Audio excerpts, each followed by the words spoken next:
Welcome to our continuing series, Jewish Mysticism and the Spiritual Life.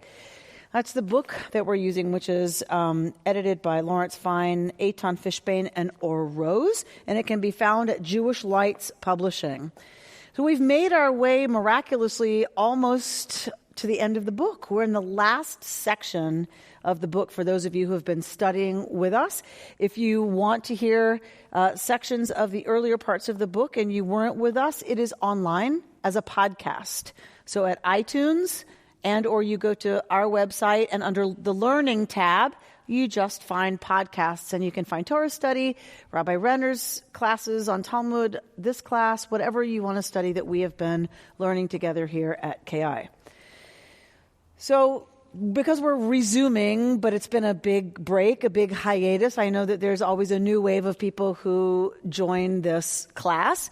So I just want to make sure we're all on the same page. It's like when they say, if you're intending to go to Denver, you're on the right flight. If not, right? So, don't feel bad if, you misunderstood what this was about. Just hang with us. But I want to be clear what it is and what it's not that we're doing tonight. So this is not an introduction to mysticism class.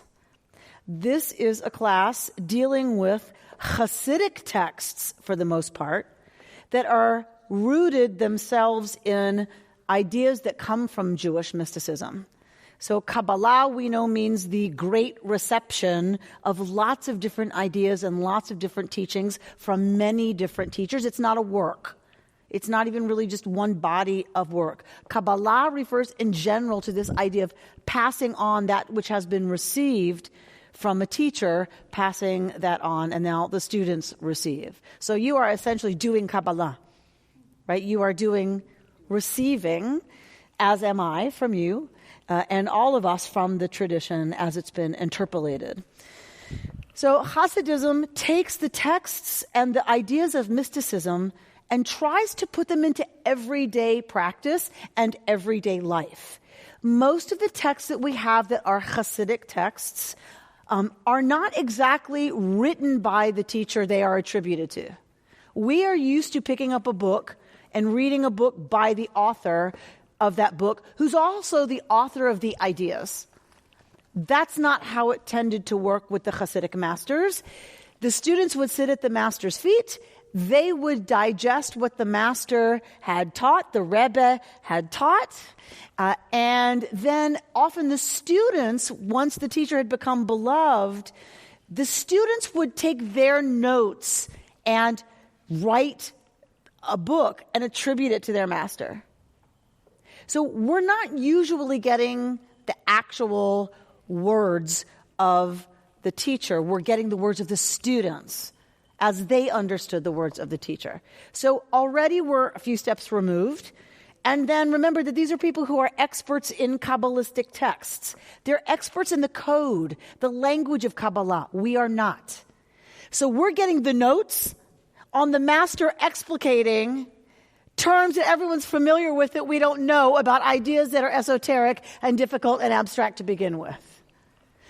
So we're sitting over there on the far right with stuff that begins over here, right, on the far left. And so we're working our way through that chain together. And all that you need to commit to is taking what you take from tonight.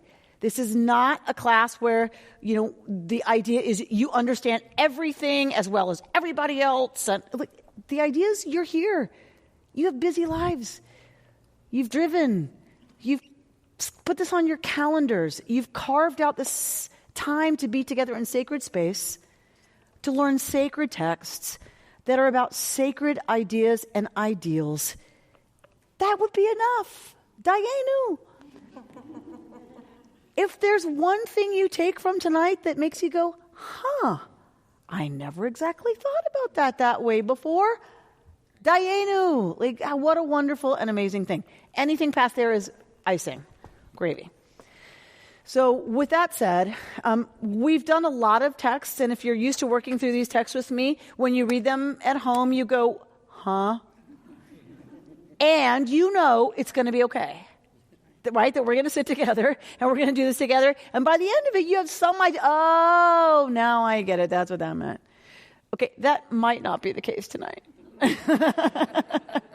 So let me just say, this is an incredibly dense text. It's a really long, dense text. It's about really big and really deep ideas within Lurianic Kabbalah, the Kabbalah of the Ari, of Rabbi Isaac Luria. I don't know that we're going to make it through the entire thing tonight. That's okay. I want you to treat this more, I guess, as Torah study tonight, and we'll get where we get, and we'll pick it up next time if we don't get through it. I know that we're going to get through the unit, and I have a beginning and an end in mind. Tonight, I really don't know where we'll get. But that's kind of the fun of this. That's kind of the mystery of this. So those of you listening to the podcast now, if it feels like it's not quite complete, listen to the next podcast. So for those of you who have the text, we're on page 171 of Jewish Mysticism and the Spiritual Life. I'm going to pass around the text for those of you who don't have the text.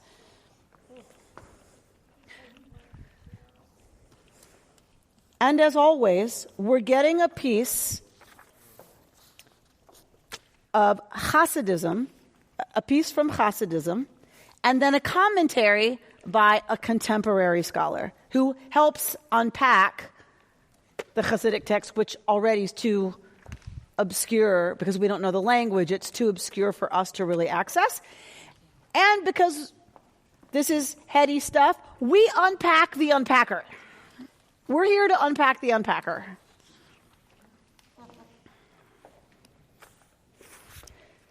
We're going to consider this an adventure, a sacred opportunity to engage together in some really amazing, amazing material.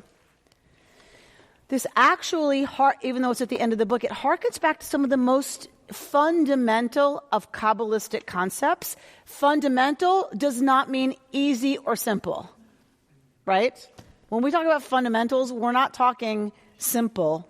We're talking basic, meaning everything else builds from there.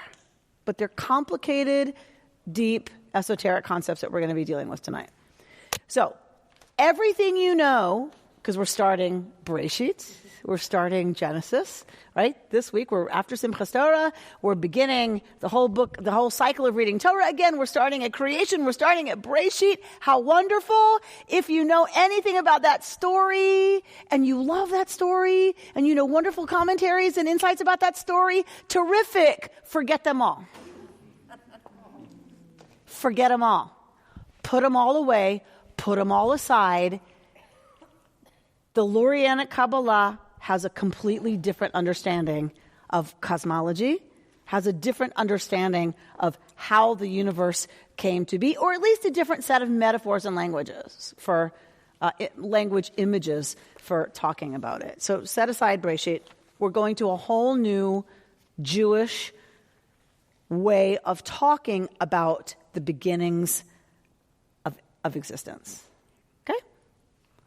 Take your mind, if you will, your heart is probably a better place to start, to pre-Big Bang. Maria just goes, right? Pre-Big Bang is where we start. Okay? That's where we're going to start. Let's look at page 171, and we're going to work our way through the text, and we'll see how far we get as we start to explicate it and the unpacking of it by our scholar Chaviva Padaya.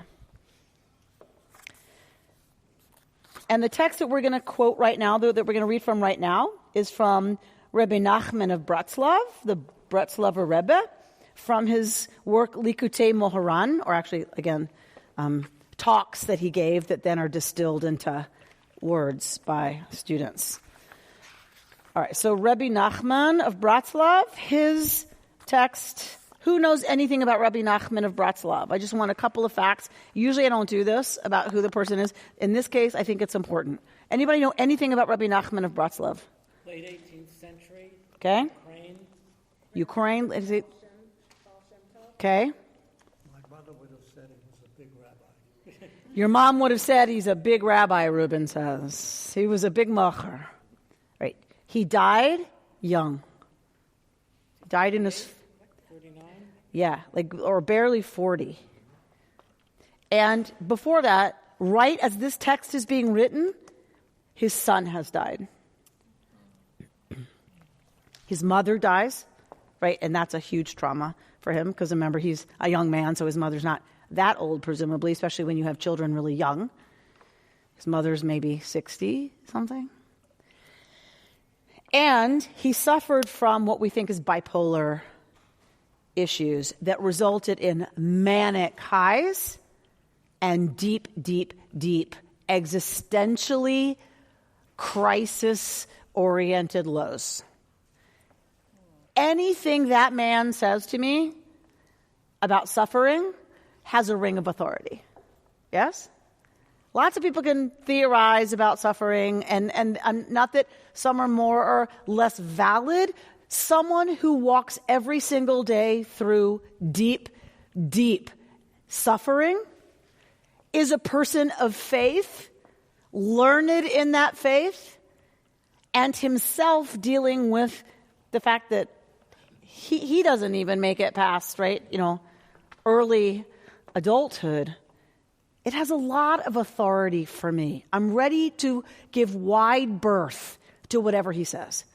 Even if initially I go, what?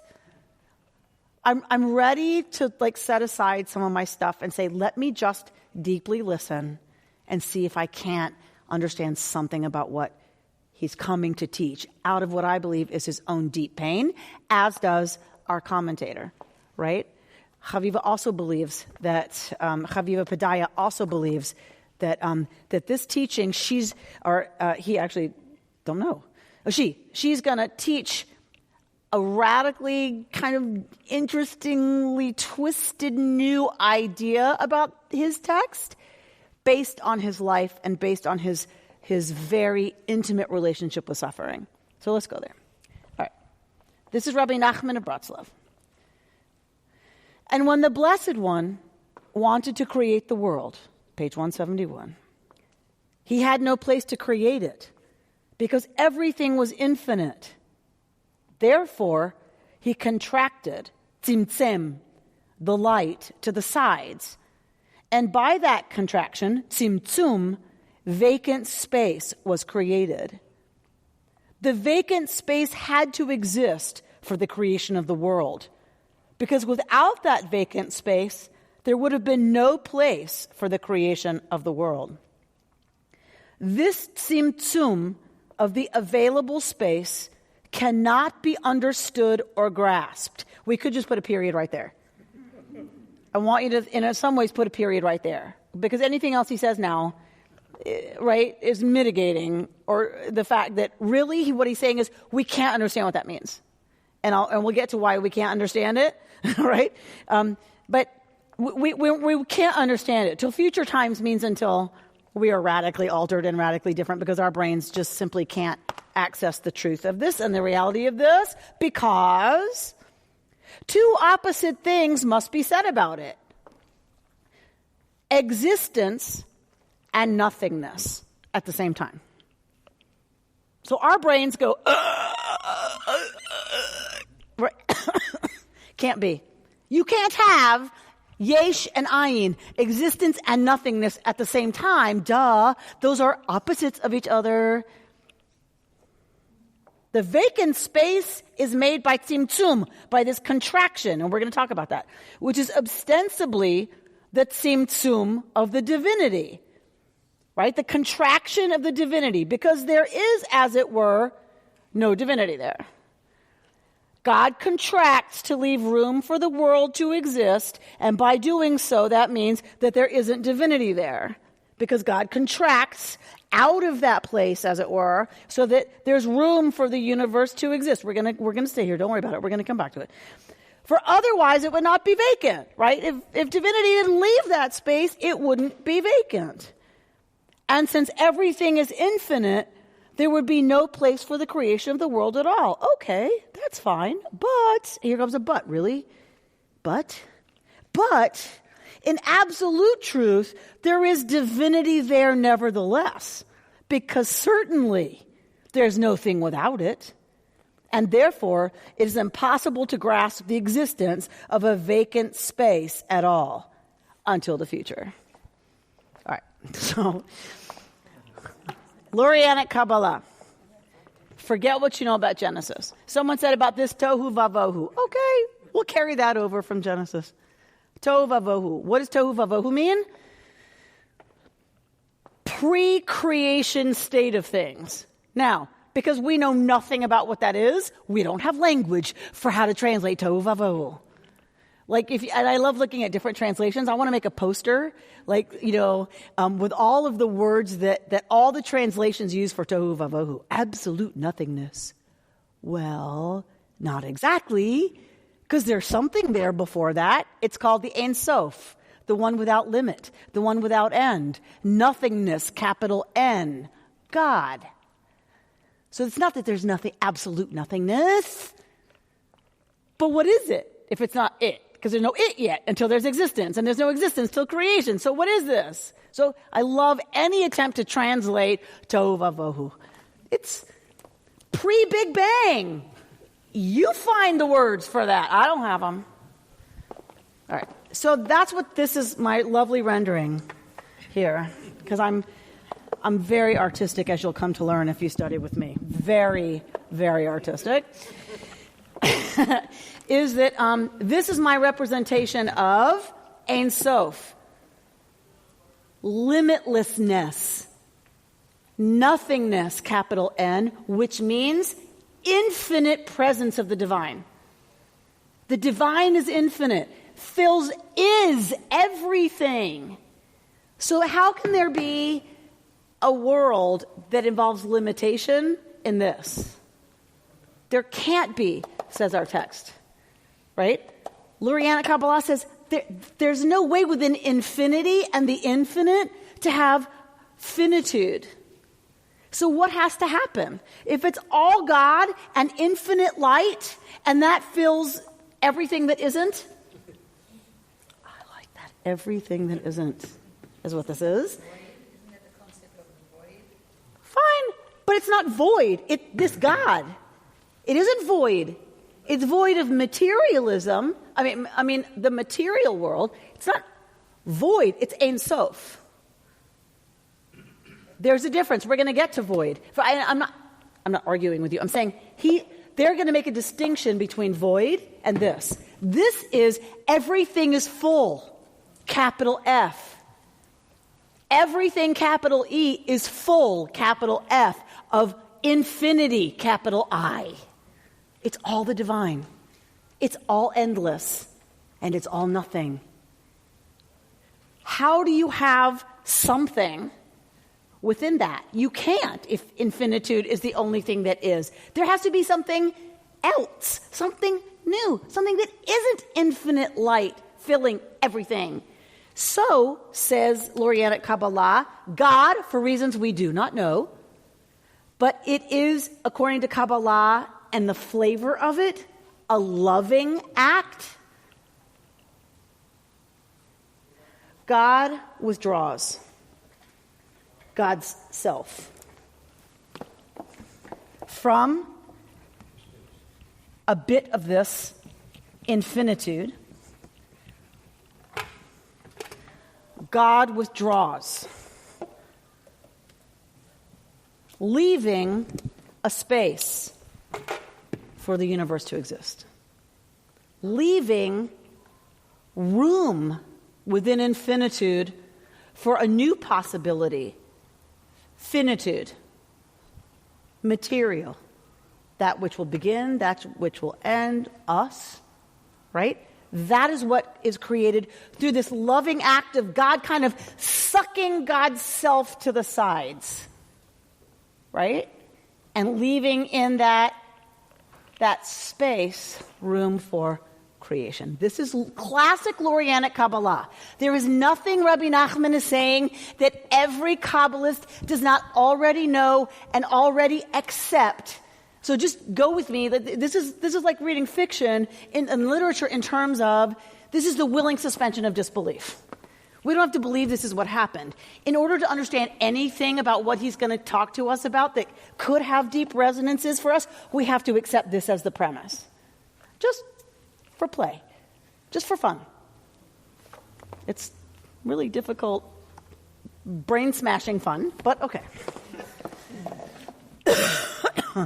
So that's the Kabbalistic understanding. God withdraws out of a loving desire to have something here that's not itself, that's not God. Exactly. It's not going to be devoid of God, because that couldn't be, God forbid. Maloko haaretz kavodo. Everything is filled with God's presence and God's glory. So it can't be devoid of God, God forbid, but it's not exactly all God all the time. So let's go to the next part. We're all good with this? Are we all clear on this? Yeah? Prick crystal. Okay, good. But really, if we willingly suspend our disbelief, we can accept this as we get what he's talking about, right? That this is the idea of creation? Okay. And you must know, here comes Rabbi Nachman, that there are two kinds of apikorsut. So apikoros is a heretic. An apikoros is a heretic. Apikorsut, heresy. Meaning, you're going to say something that is completely out of line with what Judaism believes. In their case, traditional Judaism believes, right? In rabbinical school, we had a little rabbinical student choir, and we called ourselves the Apikoros. Get it? Now you'll understand so much deeper humor. The Apikoros. Because, right, Apikoros means, that's heresy. Means like, you're written off because you are too far out there, and now you're challenging some of the fundamentals that now we're going to be threatening to, the Jewish thinking of the time. So we have to, some of us, step away from our associations with that term to go where our teacher's going to go where Chaviva Padaya is going to go. We have to step away from our sting, some of us, of, what do you mean heresy, right? Because I've been a heretic for a long time. I've been a heretic since at least 15 in a yeshiva setting, right? So that still on some level stings for me. Even seeing the word, like I have all of this kind of reactivity. If we could just let that go, because Chaviva Padaya is going to completely reinterpret what that means, apikoros, heresy. Completely reinterpret it in a way that I think is profoundly important and really beautiful. So let's just say, instead of using the word heretic, which for me has a lot of charge behind it, let's just say disbelief, meaning I'm not in line exactly with what the party line of traditional Judaism says about something. Anything. In this case, it's going to be about suffering. Right? So without any judgment, just kind of, I don't buy it. Right? Just somebody says, I don't buy it. No judgment, no sting, no stuff attached to it. Just, I don't buy it. Whatever the party line is. It's God's will. God doesn't give you more than you can handle. It's for a purpose. Your life has a purpose, and that's why this is happening to you, right? Anybody who says to any one of those things, I don't buy it, let's just call that apikoros, disbelief, meaning in that's true. All right. There are two kinds of disbelief in whatever you're going to be told in reference to trauma or suffering, it turns out. But not for Rabbi Nachman. Rabbi Nachman is not talking about suffering. He's talking about, there's two kinds of kind of like, I don't buy it. One is from the external sciences, which come from permissible things, from the aspect of the breaking of the vessels. Anybody know anything about Shvirat HaKelim? The breaking of the vessels in Kabbalah?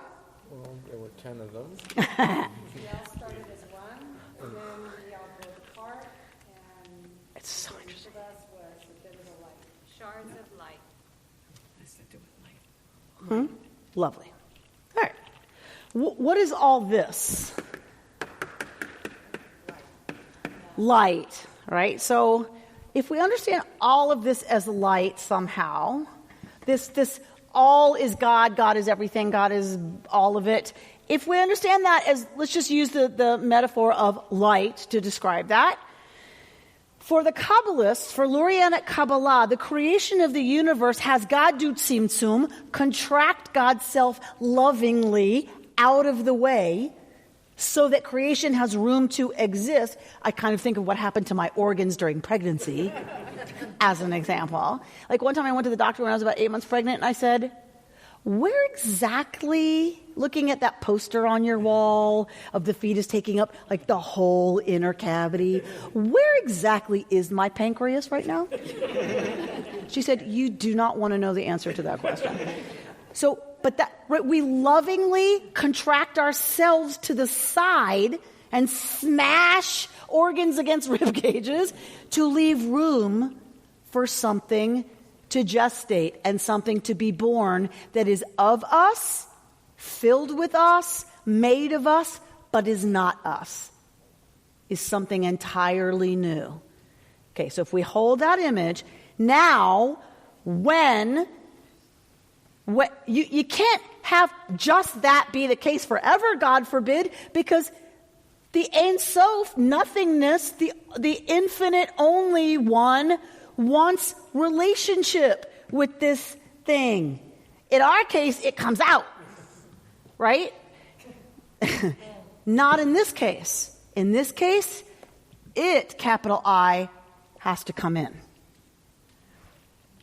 By definition. Does that make sense? The baby, in our case, comes out. But that doesn't happen with the idea of God contracting God's self to the sides. Then there's this creation business. The creation can't leave infinitude. The creation's within it. It's going to stay there. So that means if God wants to be in close proximity, in relationship, part of, in, with, of this business, which was the idea of it in the first place, according to Kabbalah, it has to pour itself back into the hole, right? Imagine you pull the drain on the bathtub. The water goes... Now imagine if the pipes are made of parchment paper. I'm just coming up with this on the spot, so bear with me. All that water, right, goes... What happens to parchment paper pipes? Dissolve. All right. That's the idea. In Lurianic Kabbalah, God's light seeks to pour back in to the space that it vacated out of love, and there were vessels, kalim, vessels that were supposed to kind of hang on to the light, to manage the light, to like kind of bring it back into the storeroom, right? And because of the rush of divine light, there's a cosmic accident. And all of the vessels blow apart. They can't handle the rush of light. The parchment paper pipes blow apart. They can't handle the rush of divine light back into this space. So, what does that mean? That means you have shards of the vessel. Wait, no, we need a different color. That's going to get confusing. As if it isn't right already. There are shards, then, of these vessels containing the divine light. There are shards of these vessels with a spark of the divine light everywhere that fall into this space, and a lot of them remain outside the space. One more. So you have fragments of vessels, which in their language is called klipot, shells, husks. What do you call the outside of a coconut? What do you call the outside of a cantaloupe? Rind. So think husk, rind, right? That it still has fruit on it. Like it has membrane, right? And then it has actual fruit and some liquid. Like the klipote, the shards, the solid stuff takes with it some of the essence, some of the fruit. That's what happens with the fragments of the vessels. They take with them the sparks of divine light called netzotzot by the Kabbalists. This is why I'm not sure we're going to get through all the material tonight. Because for some of you, this is an entirely new understanding of how the world came to be. For some of us, it's like, well, of course. This is how it came to be. All right. The idea is our job, we contain divine light. We are part of the divine. We are also in a relationship to this other material world. Our design, our purpose, correct, is to do tikkun. What is tikkun? Repair. The repair. We're supposed to put all of the pieces you see in archaeology, where they take all those crazy amounts of shards and they somehow figure out how they go back together into an amphora. Like, really?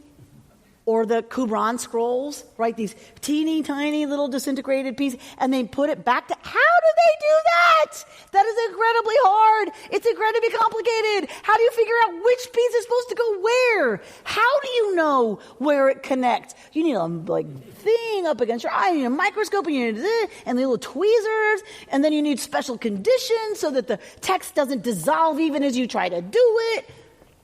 Tikkun isn't easy. It's not meant to be easy. That's not the point. The point is there are fragments everywhere.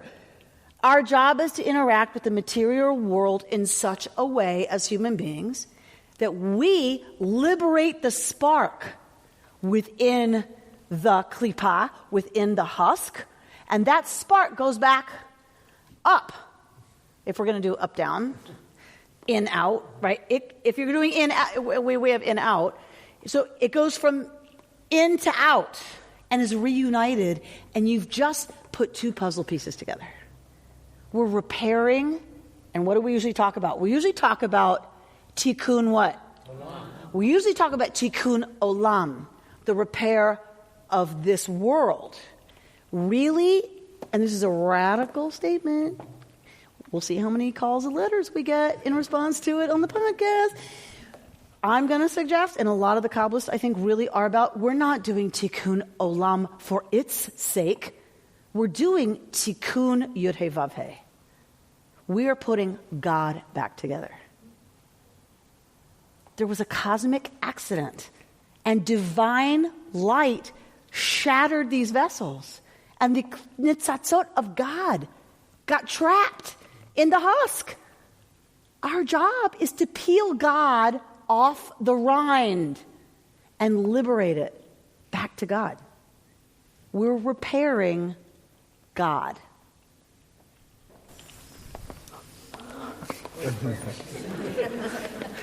Right? God exists everywhere, and God withdrew to allow the space to be filled with godliness by eventually returning into that space. The remainder of God is still outside, right? So why are we trying to expel what's within this world back into the infinite nothingness, if you will, and repair God, when God in fact created us? God is the one who shattered. No, it's a really good question. If God shattered, but God's still here, who cares that God is inside the husk? Why not leave God there? We like God here, thank you very much. We like God in the pieces. We like God in this hunk of wood right here, thank you. I don't want to liberate God out of there, because the absence of that unity of God's self, capital S, of those sparks is what causes suffering. So the shattering in some way contributes to a reality that is about the husks and not about divinity. And when it's about the husk, that's about suffering. That's why it's tikkun olam. That when we interact with the material world in such a way that we're trying to release the divinity within it, we contribute to a lessening of suffering and an increase of holiness in our world. So, and the other thing I want to say to that is, and thank you for bringing it up, it's a beautiful question that's making my head hurt just a little bit, which is good. When it goes out here, it doesn't disappear and leave, because there's always an inpouring of shefa. The divine overflow is always coming back into the world. So every time we release a bit of God back out, it increases the flow of God back in, but in a way that's whole, in a way that's about chen and chesed and forgiveness and love and whatever, and can leave the klipa behind of envy and suffering and greed. And look, I'm not an expert in Kabbalah, so I'm probably not going to give the best answer to what you've asked, which is a really deep, esoteric question, which I would give anything for you to go research and come back, having read a lot. Richard, would you go look that up? Okay. And solve it for us by next time. So it's...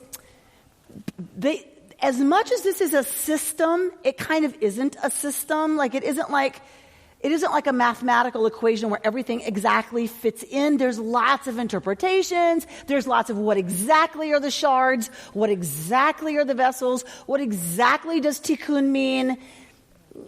You know what I mean? Discuss with me what evil means. I mean, there's lots of different discussions about it. So it's not exactly a 2 + 2 is 4 system, and I'm not an expert, so that's as far as I can get. If I may just add one Of course. thing to that question. By doing tikkun, aren't we in fact trying to create an impossible repair job? If God pours back in again, the vessels would shatter again. So the shattering happened once. That's a kind of cosmic event.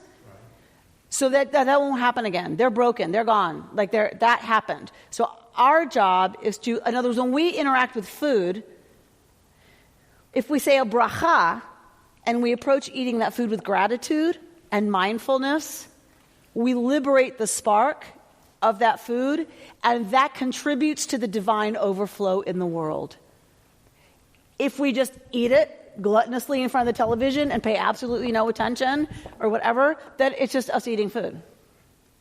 It doesn't do that act of increasing the flow of the divine into the world. That's my best understanding of how they understand this. All right.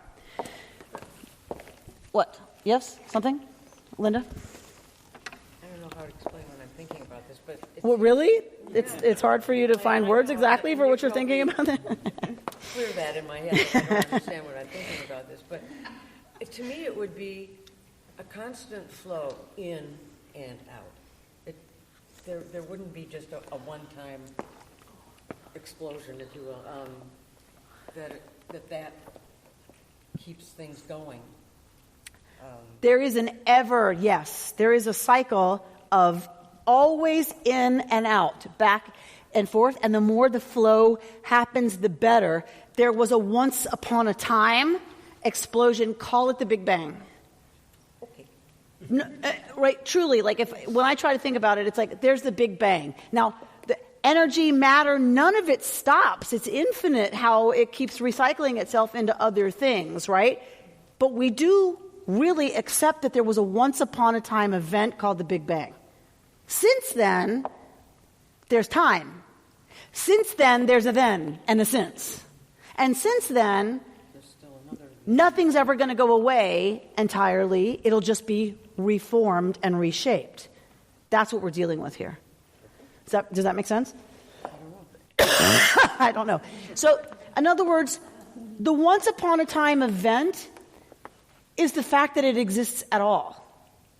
The Big Bang, right, is an idea that there was a reality that isn't the one we know, or many realities, because there may be many realities now, which is kind of a frightening thing, and a good thing. But there was a once upon a time event that caused, and I'm going to use that, I'm going to put that in quotes, because I don't even know what that means, caused the system to be in place that we now know, which is that there's matter and energy and la la la la la la la that keeps reformulating itself into planets and stars and galaxies and humans and trees and puppies and rainbows.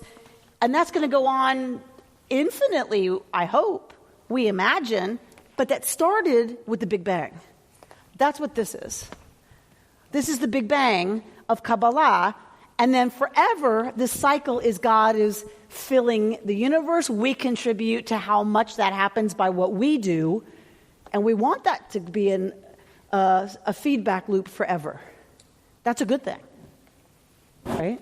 But this isn't science. This is metaphor. No, this is not science, God forbid. I mean, it's about our relationship, our existence, and our Correct. relationship to that. Not It is about one set of symbols and metaphors to point at that which is ultimately ineffable. That's what religion is, and ultimately, I believe that's what science is. You know, science loves to say, energy equal, blah, blah, blah. Really? Really? It's all random letters we assign to random concepts that we have about what we perceive of as energy. Who knows what energy really is, capital R? Right? We're locked into the boxes of our five senses. That's all we can ever do, and process it through this very limited computer called our brains. Do we believe really, anyone in this room really believe that is all there is what we perceive, and we translate then into numbers and symbols and like, right? Of course not. So we just don't have words for it. We don't even have words for what we have. We just assign words to it. So they're assigning their words to reality and how they understand it. But that's not what we're here to talk about, really. We're on page 172. We've gotten through one paragraph, people. One paragraph. Not even, exactly. All right. So now we're talking about two kinds of disbelief, two kinds of apikorsut. One comes from the aspect of the breaking of the vessels. That's why I had to talk about this for a minute. Because one kind of disbelief is about this. It comes from the breaking of the vessel. So it's related to each of these pieces. Bert, you may have to post a picture of this very artistic diagram for people who are listening, because otherwise it may not make a lot of sense. So are you clear on what I'm saying? That one kind of apikorsut, disbelief, comes from a relationship to the shards, to the brokenness that has pieces to it. For due to the abundance of light, the vessels are broken, yada, yada, yada, yada, yada, go on to, and therefore, whoever falls into that apikorsut, that disbelief, we'll say, is able to find rescue, the good news is, and leave that place. For since they come from the breaking of the vessels, there are some sparks of sanctity there, and some letters were broken and fell into there, as it is known. The person can therefore find divinity there and the wisdom to resolve the difficulties of that apikorsut. All right. What is that saying? Turn to page 175.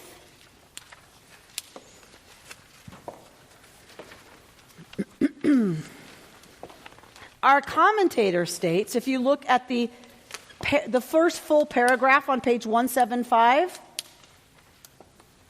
following that, you see that paragraph that starts following that? Yep. I will propose that, in fact, we have two different paradigms for coping with suffering.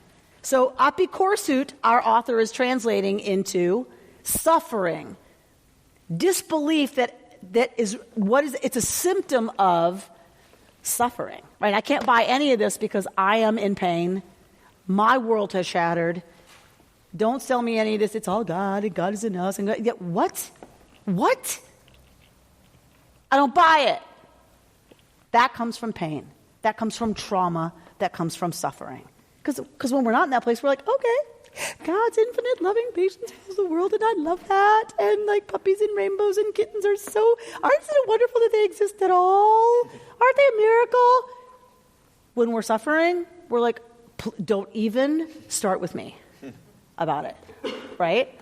So if we go there, now do you see the relationship between suffering and disbelief? That any of this matters, any of this is real, who cares? All right.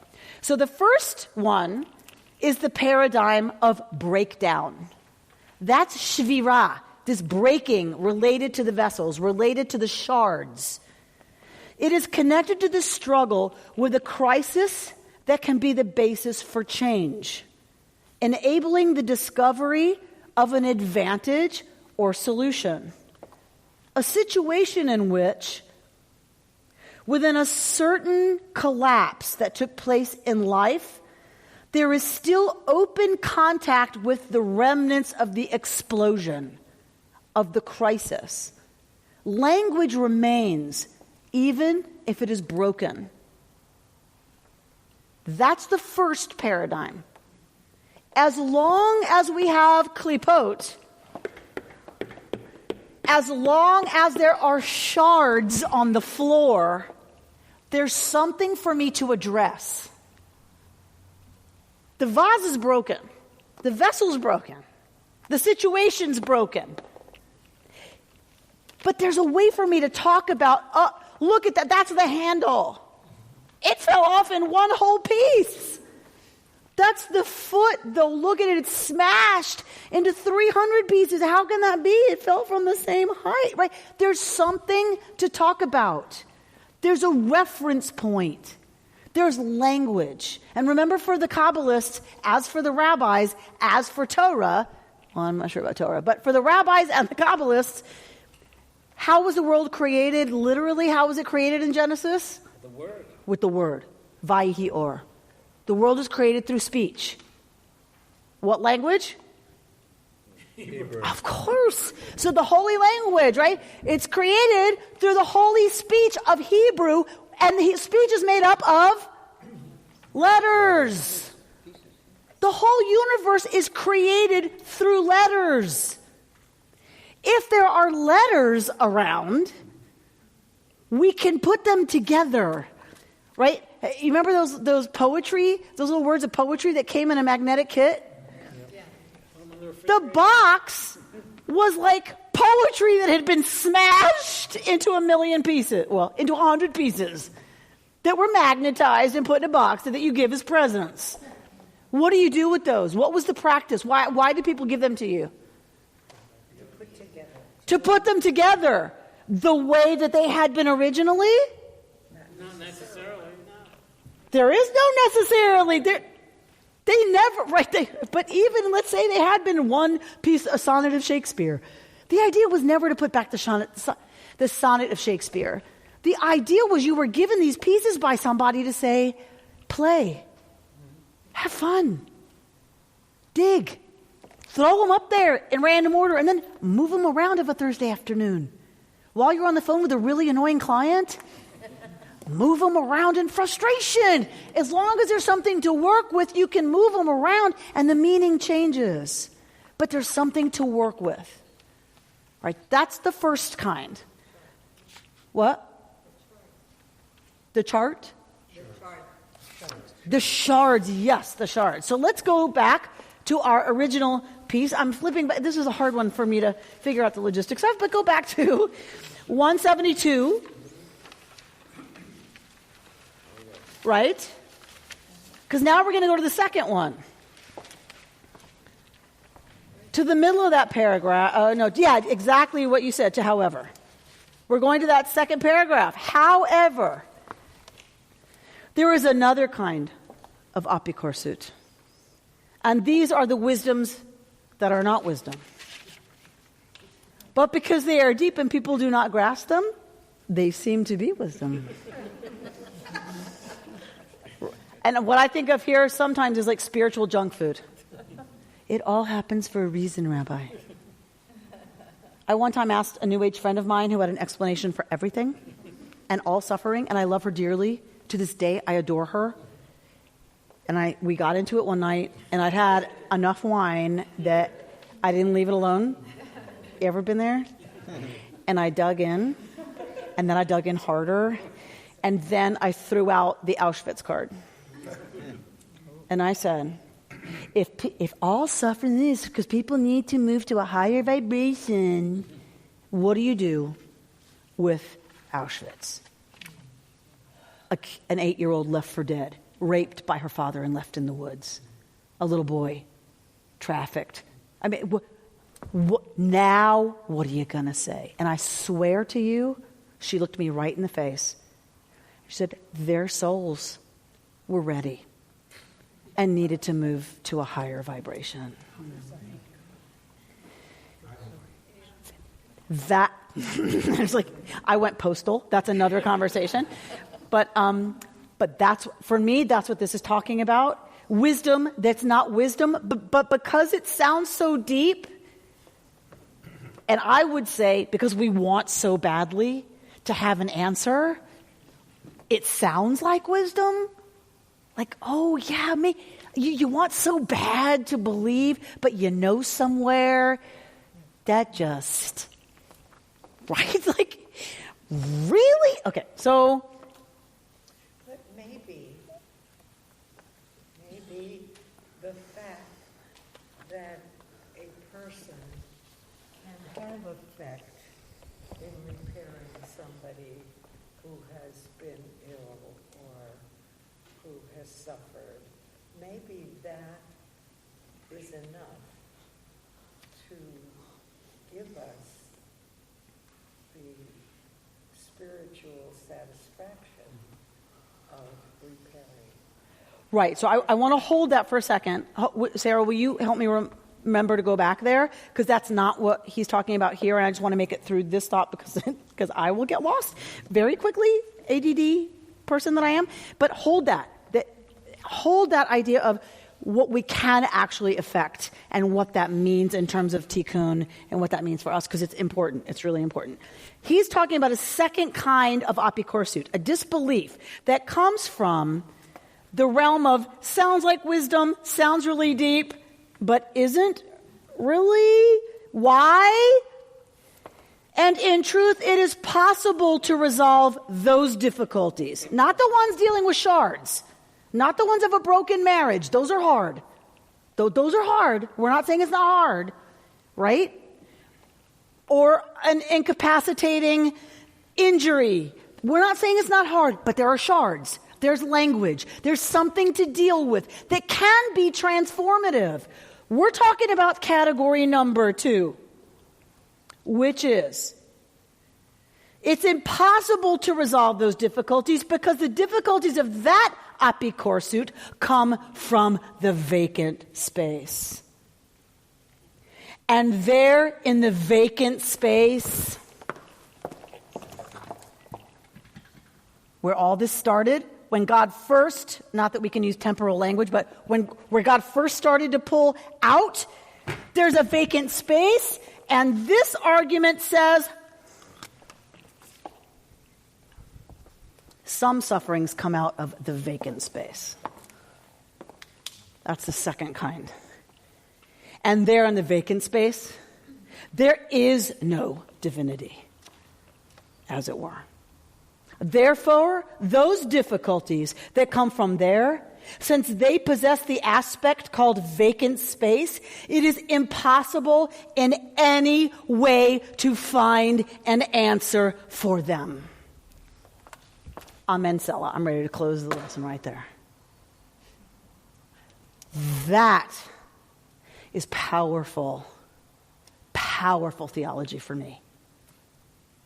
That's Auschwitz.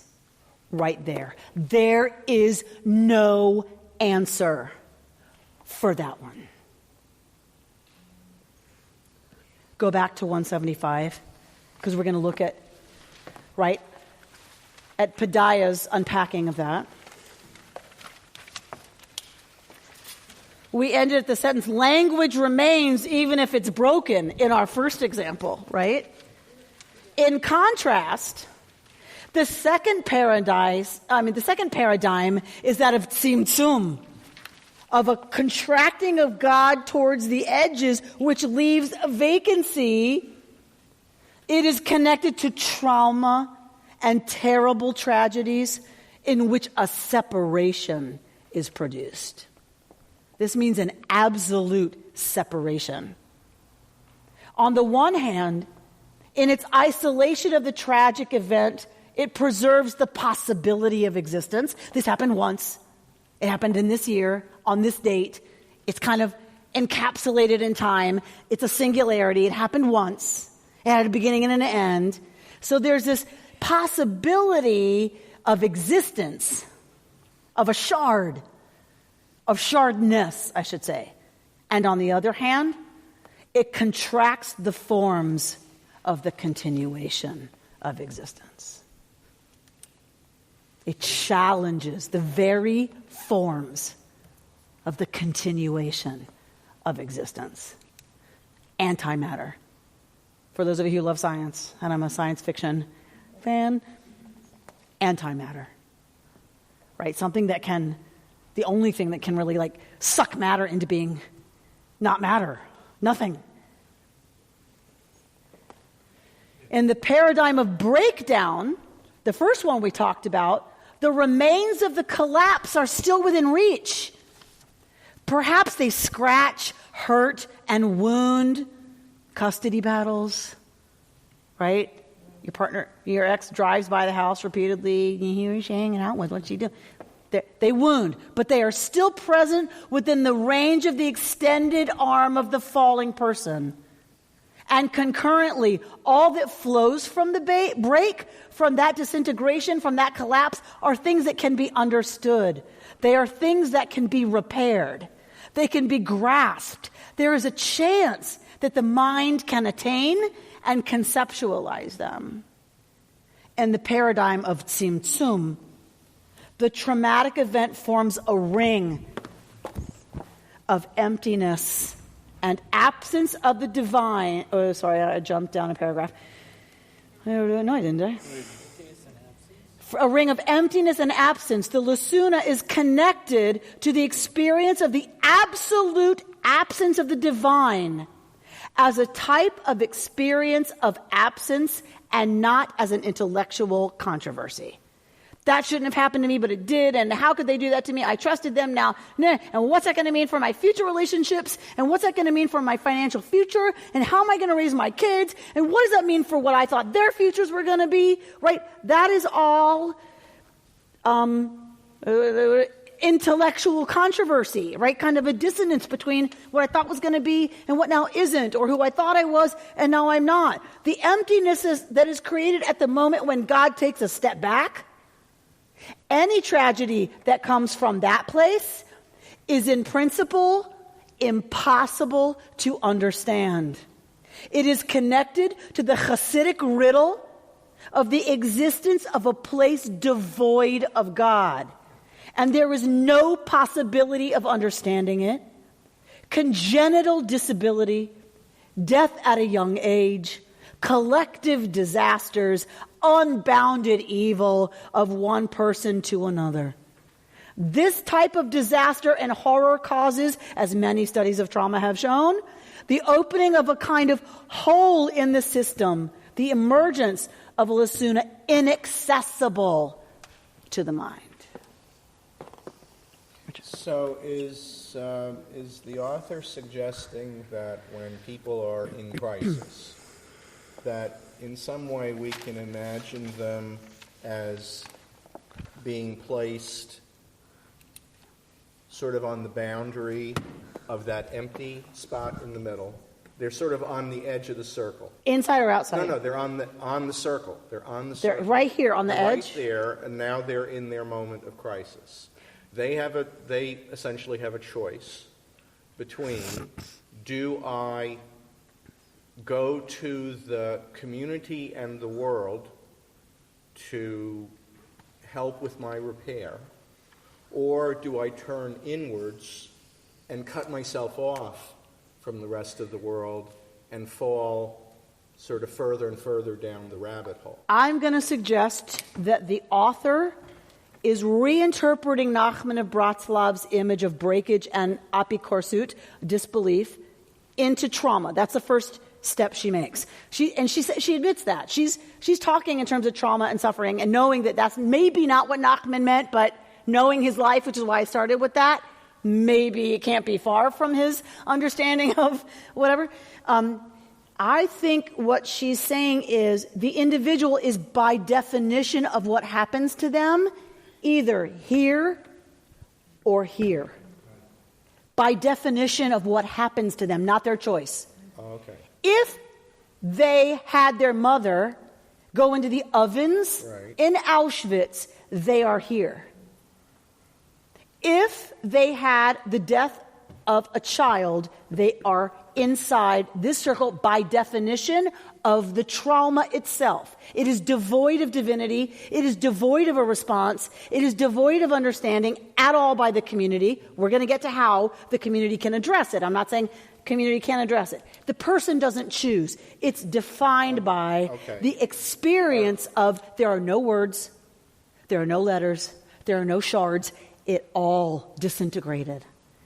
Over here is stuff on any part of the circle outside of there is suffering, trauma, breakage, that there's still material to work with to try to say, even though that happened to me, I choose, maybe we can use that language, to figure out how to pick up those pieces and rearrange them into a new piece that is not going to be a vase that holds water exactly, but might be a lovely statue, or might be pieces that I put on the outside of a pot that holds a plant. And it can still be beautiful. It's broken. The pieces are broken, which is, I don't pull this out of nowhere. Like, I keep all my broken plates, and I break a lot of them. And I keep them because I think they can be rearranged, right, into a table. I keep promising myself, Millie, you'll help me someday figure it out, right, how to actually do it.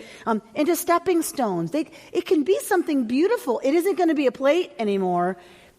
It can be something else.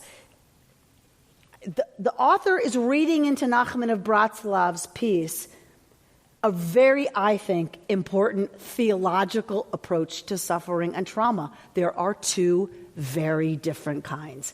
They're not unrelated. Right. Would this be the theology of Hasidim as opposed to, say, Chabad Hasidim? I don't know. I don't know. Because this is not Bretzlaver theology. Part of it is, but that's about apikorsut.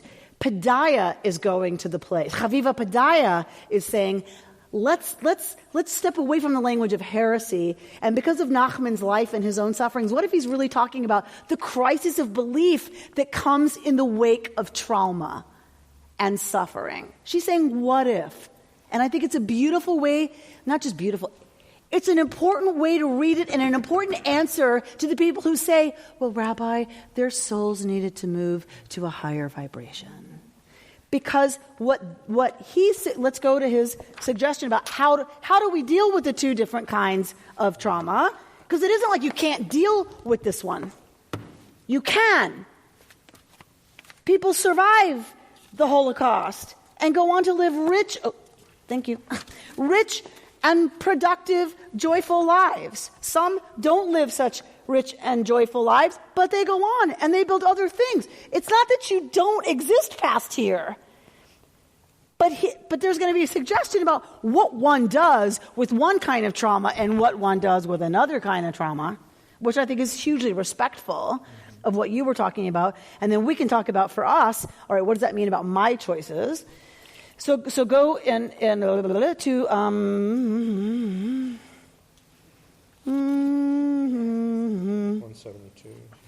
Yeah.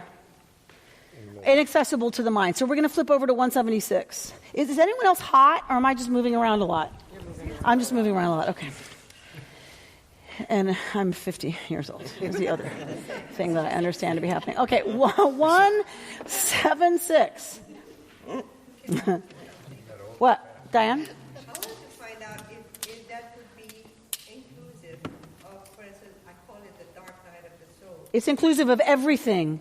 That emptiness that one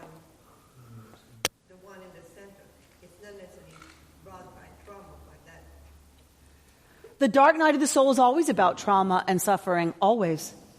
Always. It doesn't have to be brought on by it, but it is always about suffering. The dark night of the soul is by definition that time where we're reaching. We don't trust anything, we don't believe, we don't know. We're in agony of some kind, or else it's not the dark night of the soul. It's just a bad day, right? I'm not being flip. I'm being like, the dark night of the soul, as I understand it, are those times where we truly feel eclipsed. That is always related to some kind of suffering. The question is, which one? This strikes me as an effort to deal with, I think philosophers call it the problem of evil. How can That's there be right. evil in That's the right. world if God is good and God is everywhere? That's right. And this is kind of an explanation for how that can exist. That's right. Can exist. That's exactly right. All right, so come down to 176, that middle paragraph started at therefore without denying. You see that paragraph?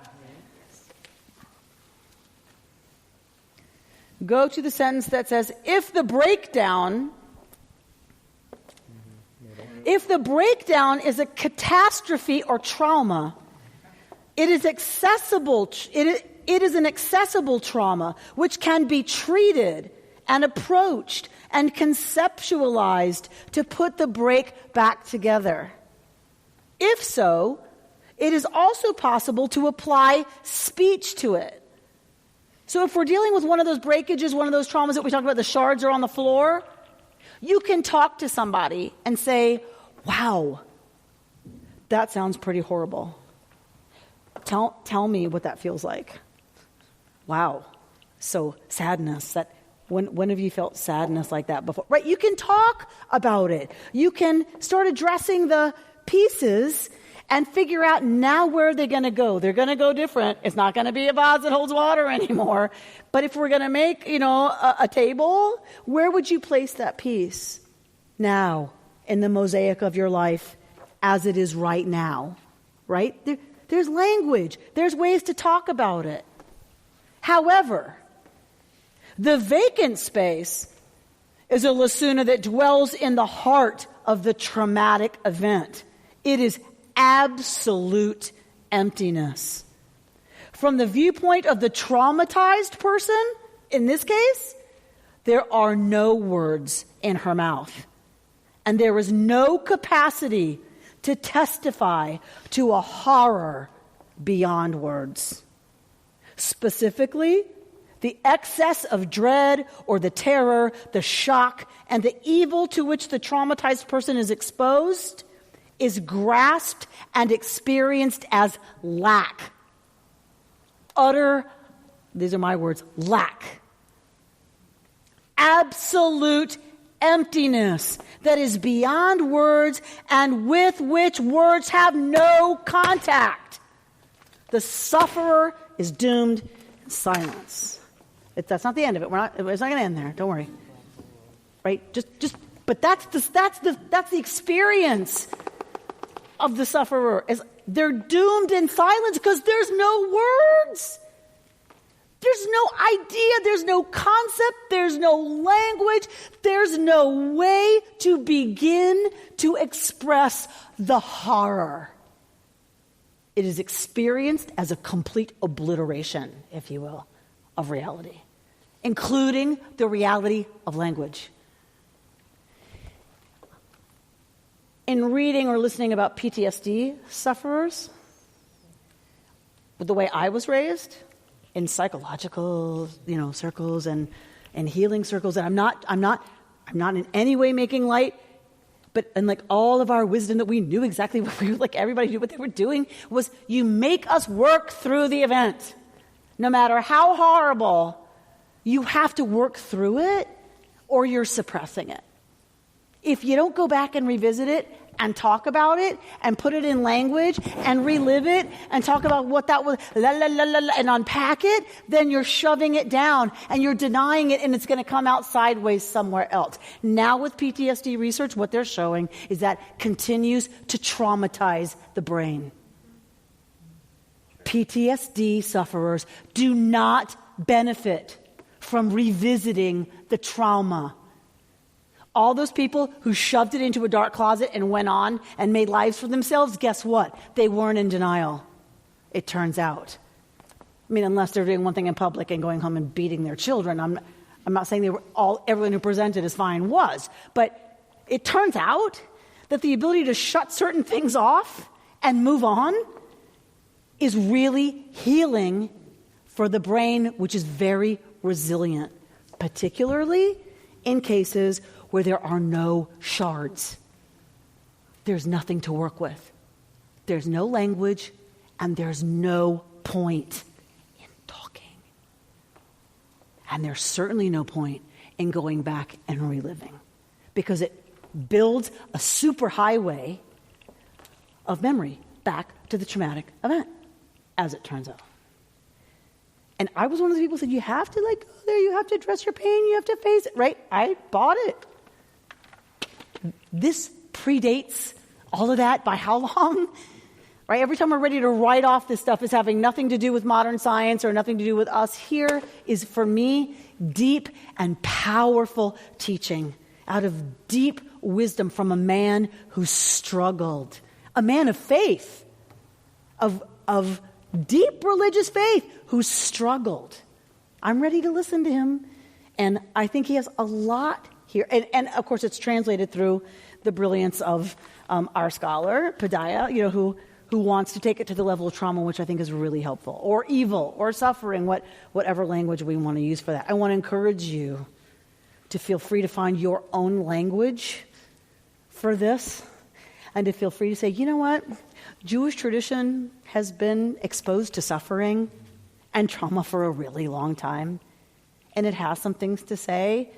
And if something's presented to you that feels like spiritual cotton candy, their souls needed to move to a higher vibration, right? You can feel free to use your language, whatever it is, to quote, I think, what is deep wisdom here, right? Like, whatever you're about to say to me about how you want to deal with this is you needing to deal with this. Ultimately, there's nothing to say about the killing fields. There's nothing to say about ethnic cleansing. There's nothing to say about murdering people for the color of their skin or their sexual orientation, or fill in the blank. The horrors are how many? There's nothing to say. Don't talk to me about it. Because the real spiritual teaching here is that there is no language and there's no justification that has anything to do with theology that we would look to according to this teaching. All right. Any questions or comments to this point? Does this theory that you have been discussing with us here now, does this imply that there is no repair possible out of an experience? Thank you. You're always pushing me to the next level, and the next point, and the next, right? Always push it. It's a wonderful thing. It's a wonderful thing to have such a thoughtful and generous and present student to push. I love that. That is the next place to go. Is, so what do you do? What do we do with that? Right? Right? 177.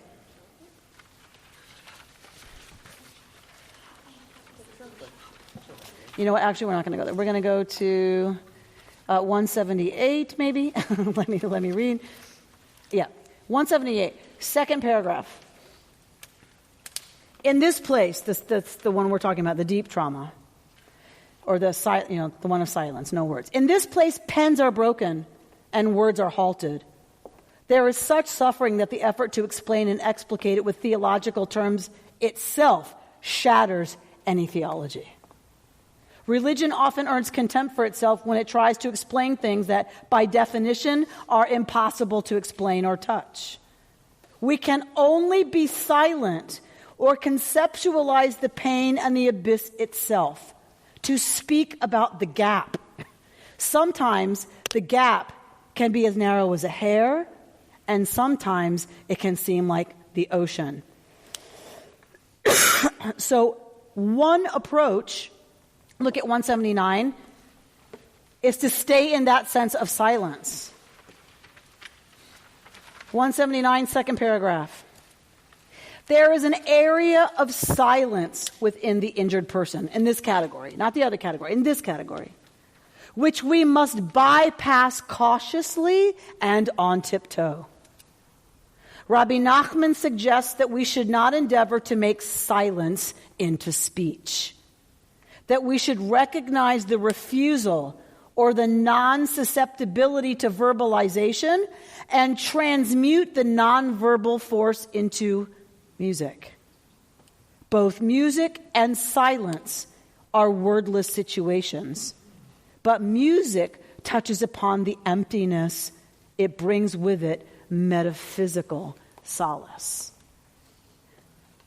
So drop down. Let's keep going because I was going to unpack it, but there it is, more beautifully unpacked than I could do it. Go down to the paragraph that begins the healer.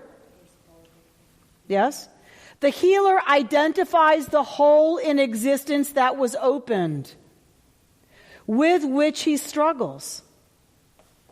And his task is to soothe the suffering of tzimtzum, this withdrawal, to help as much as possible in sorting out the subjective from the objective, to help in processing and transforming the whole into nothingness, and to make it possible to give means for conceptualizing the emptiness. Where am I looking? There was some place where all right, I don't know. I should have not gone that far. Okay, so there's two responses. I think she is reading Nachman on purpose to suggest. Silence and music. It's in the first full paragraph.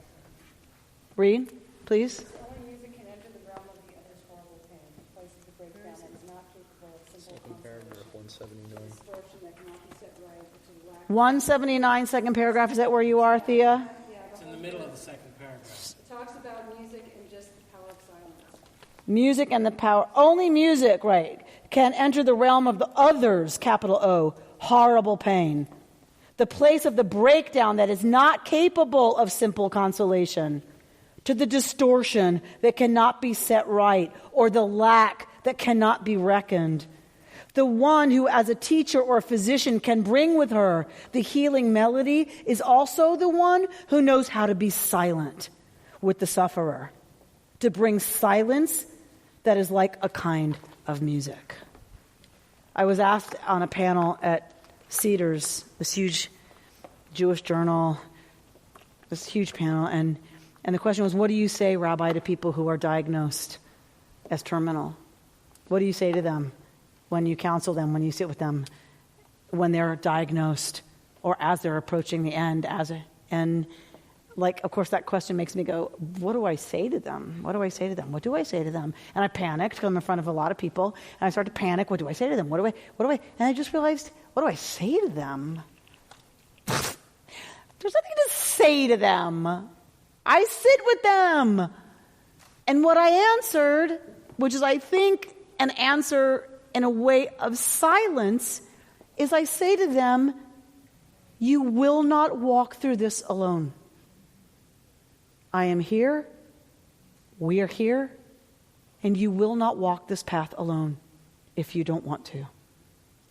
That is all I can say to them, which I think is saying, I will be here and shut up.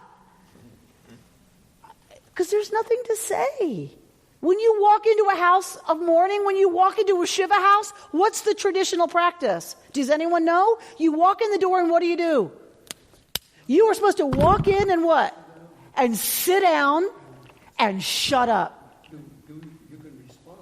But you can respond, says Reuben, to the more. You don't talk. When we usually walk into a bedside, a hospital, a whatever, a trauma situation, what do? Oh, how can I? And we start asking all kinds of questions. Not because we're bad people, but because we want to do something. We want to fix it. We want to make it better. We want to help. Oh, don't we? Because we can help. In a Shiva house, our tradition understands the deep wisdom of this teaching. When someone you love is gone, all the more so. Kal vachomer if it's by horror. All the more so if it's by murder, by abuse, by something horrific that someone did to someone else. There's nothing to say. You walk in, and that's considered a loving act. That you're showing up is not like, oh, don't say anything because it's considered a loving thing that you come and you walk in and you come in and you sit down and you wait in silence to read the signal of the one who's in the place devoid of words. And if they talk, you respond. And if they don't, you sit in silence. Another response that we get in this teaching, which I think is really amazing also, is music.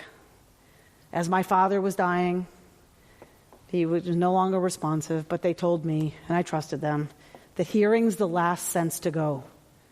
The things still seem to register, as we know from people who come back from comas and come back from near-death experiences or actual dying experiences and are brought back to life. They heard all the way until they were on the other side of things. And so I remember, how do you pick music for your father to die to? What? And I knew that was the only thing to do. Not that silence would have been inappropriate. I think this is true. It would have been fine. And talking, after the second day of vigil of him dying, talking felt like I've said absolutely everything there is to say. I've told him he can go. Whatever he's about. Music felt really natural, actually. Choosing it was weird. My relationship to those CDs remains complicated. It felt really right that there was music that I knew he would love in that space. When we sing as an offering, you know how many people say to those of us who are musical when they're suffering, would you please sing me that song? Right? Don't talk to me. Right? Just be with me. And the way I would really love for you to be with me right now is to sing with me. I grew up in the South, as some of you may know. And in the African-American tradition in the South, it is all about the power of music to reach into deep suffering and to not try to assuage it, not try to answer it, not try to fix it, but to enter deep suffering and express it and address it in ways that are not about the words. I mean, the words are involved, obviously. Meditation, where we recite syllables over and over. It's just something for us to hold as another way in to this addressing of things that words won't work for. Concepts won't work for. Something I wish actually we did more of is sing our way, chant our way into other kinds of spaces. Now that we've come to the end of that segment, you can go back to Rabbi Nachman's words, and in my experience, they become illuminated, begin to understand all that's going on. You just made my week, Reuben. That is really, what an amazing thing that we start with these texts that are really hard, really esoteric, really, wow, what? And that you're willing to be here for this amount of time to explore what they might mean. I cannot tell you how honored I am to be with a group of people who are willing to give it that kind of time and thought. And then we come out to the place of going, wow, now that I go back and read that text, it actually says something to me. There's nothing better. In my world, we're going to close on page 180 because Reuben just made my night. We can close now. Sometimes, with corrective guidance, we discover that in being human, we have attributed too much of our suffering to situations of absolute blockage. But if we expand our relation toward them, we will discover that they can be seen as a breakdown and not as tzimtzum. We expand the demand that pain and suffering require of us to develop, to process the remains our cry of despite everything, against the emptiness, we will grow stronger and we will be aware of growth. So the invitation of our teacher at the end of explicating this text is to say, there is absolutely this kind of absolute absence of any kind of talking about anything, because it's absolute evil. Absolutely. And too often, we're ready to attribute our suffering to that kind rather than the kind where there's something smashed on the floor. And the invitation is, can we just sit and be patient and maybe even, I would say, be hopeful enough to hope there are shards on the floor? Because if there are shards on the floor, we can make a table. We can change. We can transform. It's not going to be easy. It's not going to be comfortable. It's not going to be fun. But there's something to work with. There's something to move right to the next place. If we're ready to attribute it all to that black hole, there's nothing to do with that. And that's real. She's not denying that that's not real. But let's not be too quick. Let's really do the work of discernment and of therapy and of walking with friends and talking and crying and sitting in hot baths of Epsom salts with essential oils and writing on the mirror afterwards. Too much information.